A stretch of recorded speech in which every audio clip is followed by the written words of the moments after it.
kehidupan setiap kita dalam perjalanan hidup masing-masing. Jemaat yang dikasihi dan yang diberkati Tuhan, Shalom. Puji Tuhan, hari ini kita masih mendengar suara Tuhan untuk datang berjumpa dengan Tuhan di dalam rumahnya yang kudus ini pada ibadah Natal yang kedua. Rupanya ini sudah semakin menurun jumlahnya. Yang tadi malam bangku-bangku penuh dan sekarang ada yang kosong. Tapi kita bersukacita sebab Bapak Ibu, saudara-saudara yang menjadi orang-orang berbahagia karena setia mendengar Tuhan memanggil untuk berjumpa dengannya. Bapak Ibu Saudara, Shalom. Apa kabar?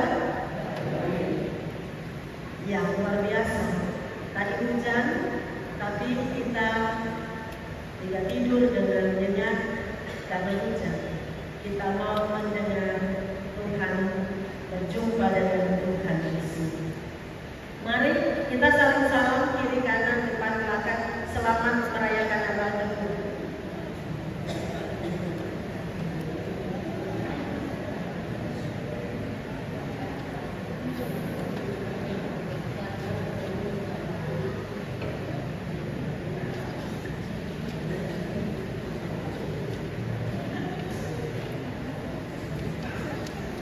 Ya, kalau Tuhan masih kasih kesempatan kita berjumpa, kita masih bisa saling menyapa, kita masih bisa saling berjabat tangan, itu sebuah anugerah. Kita ingat di masa COVID, kita malah tidak bisa berjabat tangan ya. Dan ini sebuah anugerah yang mesti disyukuri dalam setiap perjumpaan dengan Tuhan.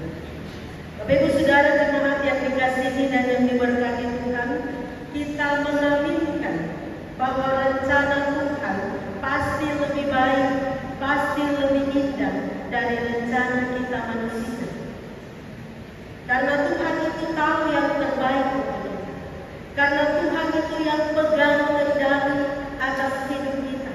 Ia tahu hari esok, Ia tahu masa depan.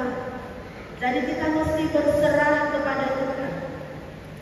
Nyanyian himne DKI bagian terakhir ada kalimat yang bilang, mesti jalan tunai, mengaku jalan Tuhan, baik. Meski jalan tunai, kita mengaku jalan Tuhan baik. Nah, yang perlu menjadi prinsip kita sebagai orang-orang percaya, prinsip iman kita adalah mendengar dan taat kepada Tuhan. Tema kita hari ini, Bapak Ibu Saudara jemaat, dari bagian bacaan dalam Lukas Injil Matius pasal 2 ayat 13 sampai 23 yang sudah dibaca tadi. Temanya Yusuf mendengar dan taat. Nah, Bapak Ibu Saudara jemaat yang dikasihi Tuhan, keluarga Yusuf Maria dan Yesus yang masih balita, bayi di bawah 5 tahun, ternyata sudah menghadapi tantangan. Kemuliaan surgawi yang sudah dinyatakan, berita dari para malaikat dan berita yang disampaikan para gembala, orang Majusi yang datang menyembah. Tapi ada tantangan juga yang dihadapi. Raja Herodes yang gila kuasa, tidak mau tersaingi, mau mengamankan kursi kerajaannya. Ambisi Herodes itu membuat dia mau membunuh anak-anak di Bethlehem yang di bawah 2 tahun. Tapi Bapak Ibu Saudara, siapapun manusia tidak dapat menggagalkan penggenapan rencana Allah. Di dalam jalan-jalan hidup yang sulit itu, Allah membimbing Yusuf dan Maria untuk menyingkir ke Mesir. Teks kita memakai kata lari. Itu berarti bukan perjalanan wisata ke sana, tapi sebuah perjalanan di bawah ancaman. Tapi walaupun ada ancaman yang dialami, Yusuf memilih tetap taat supaya rencana Allah terwujud. Yusuf bersedia dibentuk Bapak Ibu Saudara sesuai dengan rencana Allah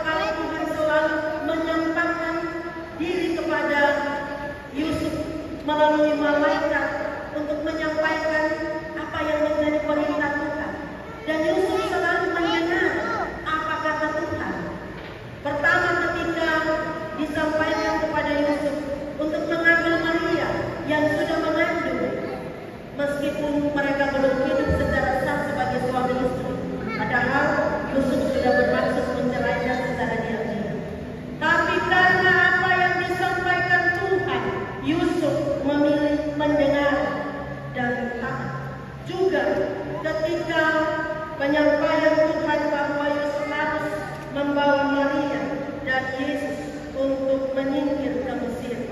Yusuf segera bertindak. Malam itu juga, begitu perintah disampaikan, tertunda-tunda lagi, langsung Yusuf eksekusi. Laksanakan perintah ini. Ibu saudara, kalau Yusuf ini mendengar dan taat, Herodes sebaliknya. Herodes mengeraskan hati. Herodes menutup telinga. Sudah disampaikan oleh orang Majus. Tapi Herodes tidak mau mendengar. Demi mengamankan kekuasaannya, Herodes halalkan segala cara, termasuk membunuh. Tidak segan-segan menumpahkan darah demi ambisi dan keserakahan. Alkitab tidak mencatat berapa banyak bayi, anak di bawah 2 tahun yang menjadi korban saat itu. Pasti ada banyak ibu, ada banyak keluarga yang berduka saat itu. Herodes tanpa perih kemanusiaan melakukan hal yang sekeji ini.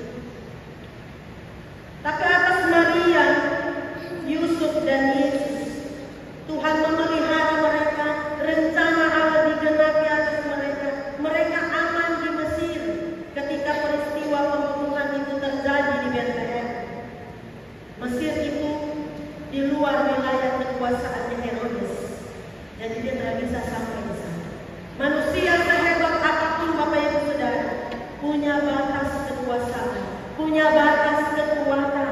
Karena itu kita diingatkan untuk tidak dengan seenaknya menggunakan kuasa jabatan untuk melakukan hal-hal yang tidak seturut dengan kehendak Tuhan. Yusuf tetap mendengar dan taat, bahkan ketika harus kembali dari Mesir, Yusuf mendengar dan taat. Juga ketika anak dari Herodes yang sudah memimpin bisa jadi keadaan yang terancam itu dialami juga. Dan Yesus dibawa ke Nazaret. Yesus orang Nazaret. Firman itu tergenapi karena Yusuf mendengar dari taat. Bapak Ibu saudara-saudara yang dikasihi Tuhan, hari ini ketika kita merayakan Natal kedua, Allah juga mau kita mendengar dan taat. Ingat, mendengar dari taat. Mendengar saja tidak cukup. Mendengar mesti diikuti dengan ketaatan, melakukan dengan tepat apa yang didengar. Kalau dengar sini semua bisa dengar, tapi nanti masuk telinga kanan, keluar telinga kiri. Tuhan punya rencana atas hidup kita, tapi dibutuhkan hati yang mendengar, hati yang taat, hati yang bersedia untuk dipakai sesuai dengan rencana Allah. Itu terjadi untuk Yusuf. Allah memelihara, tapi pemeliharaan Allah dapat berlangsung karena Yusuf mau mendengar dan taat. Yusuf beriman, memilih percaya kepada penyertaan Tuhan daripada kenyataan ancaman, kenyataan kesulitan hidup. Nah, ini sebuah pelajaran penting untuk kita. Mari berserah kepada Allah, meskipun jalan-jalan hidup ini sulit. Apa yang dilakukan oleh Yusuf, menempuh jarak dari Bethlehem ke Mesir, itu bukan jarak yang dekat, kurang lebih 700-an kilometer. Dengan membawa bayi Yesus, itu bukan perjalanan yang mudah, tapi ketaatan lebih penting, mendengar Tuhan lebih utama.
akan membawa keempat anak untuk menerima sakramen pembaptisan. Dari firman Tuhan ini, keluarga dan kita semua diajak supaya mendidik anak-anak ini menjadi anak-anak yang dengar-dengaran dan taat pada orang tua, terlebih kepada Tuhan. Orang tua harus memberi contoh kehidupan yang menjadi teladan, hidup bersama yang penuh kasih, supaya anak-anak ini juga bertumbuh menjadi anak-anak yang dengar-dengaran kepada Tuhan. Semua tertular kepada orang tua, kepada jemaat, dan rencana-rencana Tuhan atas hidup anak-anak. Yesus adalah penggenapan rencana Allah. Tuhan pelihara, Tuhan melindungi di saat-saat sulit dan pelik, di tengah-tengah kehidupan masa depan yang tidak jelas sekalipun. Iya, Tuhan di dalam Yesus Kristus Sang Pembebas yang akan menyertai anak-anak ini, tetapi juga kita semua menjalani hidup kita. Hari ini sudah 26 Desember, tinggal 5 hari lagi kita akan mengakhiri tahun ini. Mari berserah pada pimpinan Tuhan. Mari bersyukur dan bersuka cita sebab sampai pada Natal kedua ini kita mengalami penyertaannya, kita mengalami perlindungan dari Kristus yang sudah lahir itu. Mari berserah supaya rencana-rencana Tuhan terjadi untuk kita. Ingat Bapak Ibu Saudara, rencana Tuhan tidak pernah gagal, walaupun kenyataan hidup buruk. File Tuhan tidak pernah error, meskipun kenyataan hidup tidak sesuai harapan. Tuhan berdaulat atas hidup secara manusia. Karena itu buka hati untuk Tuhan, mendengar dan taat kepada. Belajar dari bagian Alkitab. Kalau hati dikuasai dosa, hati dikuasai ambisi, hati dikuasai keserakahan, hati keras, telinga tertutup untuk Tuhan, maka akan jadi seperti Herodes. Yang ada adalah bencana. Tetapi kalau hati berserah, dekat dengan Tuhan, mendengar dan taat, maka akan beroleh perlindungan, pemeliharaan, dan berkat dari penggenapan rencana